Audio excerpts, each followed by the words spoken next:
Yo!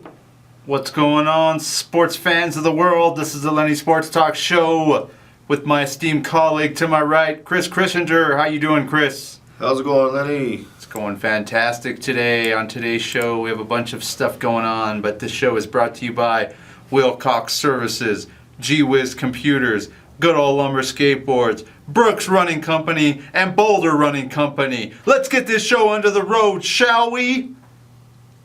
We shall. We shall overcome someday. Call us 720-386-0513. That's 720-386-0513. Call us up today, the producer's birthday show. Henry Archuleta, it's his birthday. This segment goes out to him and all the hard work he's done to get this studio in order so we could have this Lenny Sports Talk Show for y'all.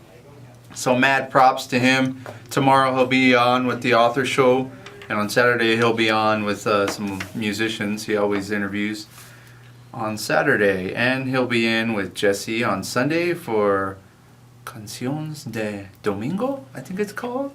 Canciones? Yeah, man. They play music, Mexican music on Sunday morning for all you listeners out there if you want to tune into that while you're making eggs and huevos rancheros. It's a great show, great show. It is a great show. The Author Show is also great, which is tomorrow. I don't know the guest on that, but just make sure and tune in to our Facebook or look at our website, KUHS Denver. We'll have all the lineups and scheduling on there. So without further ado, we were talking about the Denver Broncos' loss on Monday, and Chris Christinger wanted to touch on some points from that loss. What was the guy's name that was lighting everyone up, and I loved it? That gentleman's name was Rodney McLeod. I don't think he's a gentleman. Yeah. In your eyes. He's a heck of a football player.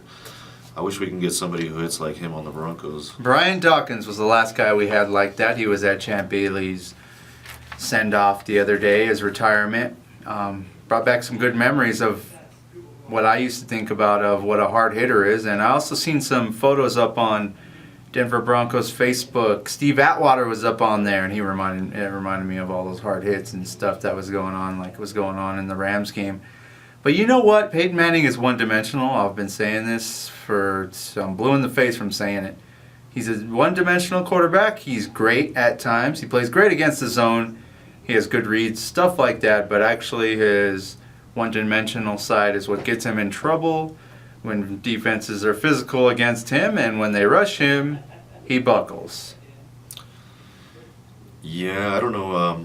I don't know if I agree that he's one-dimensional. He revolutionized the position. I mean, that's a given. On top of that, he's generally a great leader. Right now, looks like there's some struggles going on in the locker room, but I think Peyton can keep everybody in line. So there's two dimensions right there. Yeah, of course he's not a scrambling quarterback, but nobody ever said he was. So, and the Broncos, he can't run, and you should be able to run, right? Yeah, but at the same time, with how bad the O-line is playing, we're last in sacks allowed, and that's all Peyton Manning. That's him getting rid of the football. That's his timing. I think the Broncos have a great offensive line. Where's this argument coming from? It's coming from specifically Mark Schlereth, who said that grading the offensive line an F would be generous. I know the right side of the line, that's Vasquez and the center Montgomery, they have. Oh, you know what? 8 pressures. I got a great idea. 8 pressures. That's it.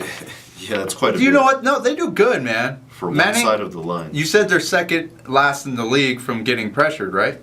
Last in the league in sacks allowed, right? Yeah. That's good to me. They brought in Incognito or Ignacio, whatever the hell his name is. Nacho Libre. They brought his ass in, but it just hurt the morale of the offensive line.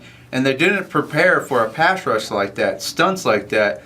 The Rams on defense are fast. They are underrated, I agree. And efficient. Good That's a defense. great bunch there. They did beat the Seahawks. They beat the 49ers. There they you beat go. the Broncos. And you know what? They were a couple touchdowns away from beating the Cardinals. Like I said, it went all the way down to the fourth quarter.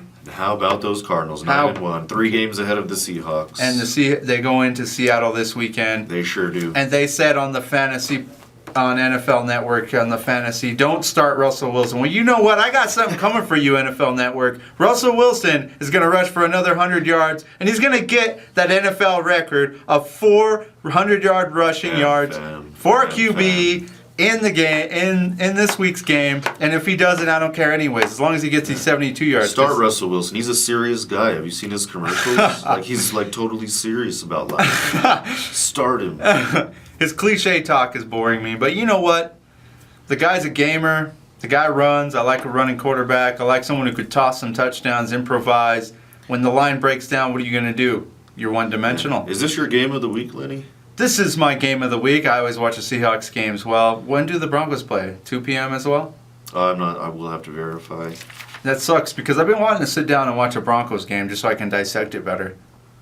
But I believe it's 2 p.m. and Seahawks, Cardinals, 2 p.m. Hopefully they're on Fox 31, then I could just turn it back and forth. Yeah, the Seahawks lose this game. Pretty much, they're not making the playoffs. They'll be down to 6-5, and with all the good teams in the NFC, it's hard to say that they'll be able to get the wild card. And with the loss, that puts the Cardinals to 10-1. So it's a must-win for the Seahawks. Must win. I'll have to agree with that. Definitely a must win. Like you said earlier, Marshawn Lynch is being fined by the league. He's not happy in the locker room. I think he's happy, losing. man. If he was happy, why wouldn't he stay and talk to the media? There's He one doesn't. reason. He doesn't like to talk to the media. I'm all about that action, boss. Did you get one of those shirts? I'll send you one. You're not going going to to get fined $50,000 per occurrence because you don't like the media. You're not talking to the media because you're not happy. No, he doesn't talk to the media. He never talks to the media. He doesn't want to talk because what they do is they twist him around. I politely beg to differ with you, Lenny. He talked to Michael Silver on the phone from the bus, right? Is that the Because commissioner? No, it's some sports reporter guy from. I don't know if he's from Bleacher. No, he's not from Bleacher. He's from one of those places. He talked to him on the phone and he told him. He kept grilling him, what? Oh, is it the Seahawks? Is it the ownership? Are you going to be back here next year? And, well, what do you think? And what do they say? And one thing he said was, the Seahawks ownership likes to talk in the media, and he doesn't. And they blew that out of proportion. He took a shot at the Seahawks organization, blah, blah, blah, shut the hell up. And so next thing you know, this thing's blowing up, and this is why he doesn't want to talk to the media. Because they blow things out of proportion. This guy's a great running back. I mean, he didn't score last week against the Chiefs. And guess what? The Chiefs, my friends, have not got a rushing touchdown. Callers. Yep. 720-386-0513. Talk to us about the fines. And Roger Gerdau. He's a Gerdau.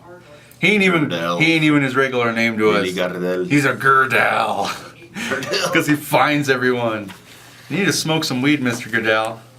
Yes. Chill the hell out on these guys. Smoke. What do the kids smoke? What do you these think? days? That presidential. Oh, that. OG. No, what about that stuff that they were getting that those people were dying on?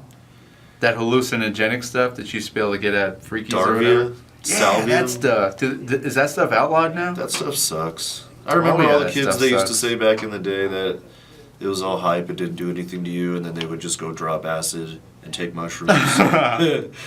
Salvia sucks.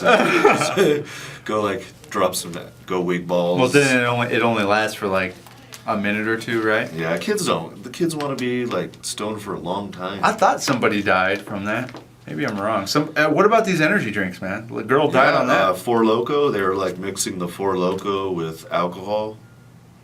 Wow. Four Loko and tequila. It was like a stimulant or something. I didn't even hear about that. But did it stop anyone's heart? Probably. I don't know. I cannot confirm. I'm a heartbreaker. You're a heartbreaker? No, I'm not a heartbreaker. I'm just kidding. Shawn Michaels. You're like Shawn Michaels, the heartbreak kid. You know what I was going to say about Mark Schlereth? Maybe he should go down to the Nuggets. Maybe he should go down to the Broncos facility and feed him some of their green chili because Vasquez, right? Yeah. My brothers. My name is Lenny Archuleta. I'm Spanish, so I can say this. You're not You get- Spanish. You're Mexican. Well, you know what I'm You're saying. not Mexican. You're American. Well, yeah, you know what I'm saying. You go down. You go down to the Nuggets facility, Mark Schlereth. You give them some of that green hot chili. The Nuggets? And maybe they'll play better for you. Or the Broncos. The Broncos offensive line. Vasquez, and what's the other cat's name? One of them came from San Diego. Vasquez and what's his name? Vasquez and Colin. Tell me what his name. I know these guys' names. I just can't think of them right now. 720-386-0513. 720-386-0513. Well, they're not all playing bad. I mean, Franklin. What about Clady? Clady was all sat on the radio, man. I felt bad for this guy. Franklin was played decent. Clady's still struggling, and then Montgomery in the middle. Yeah, I heard him on 104.3, and he was just like, yeah, well, I don't know why they're bringing this guy, but I'm going to play my heart out, blah, blah. I just want to play my heart out, and, I don't know why they're bringing this guy. Why are you bringing that guy in? It's your quarterback that's immobile, Schmelway. Yeah. Well, Not your Vasquez, the tackle, he's the one from San Diego. And then you got Manny Ramirez, Will Montgomery. Manny the center, Ramirez. Yes. And then Clady. I know that to Luis Vasquez, don't think he's playing his natural position right now. I think they got him switched up. So you got guards playing tackles and tackles playing guards. Which reminds Nobody me knows of what they're doing. Yeah, reminds me of the Nuggets. Until the last 4 games, they were Orlando- playing 12 players. Yeah. Orlando Franklin says he doesn't care about Stink's opinion. So Mark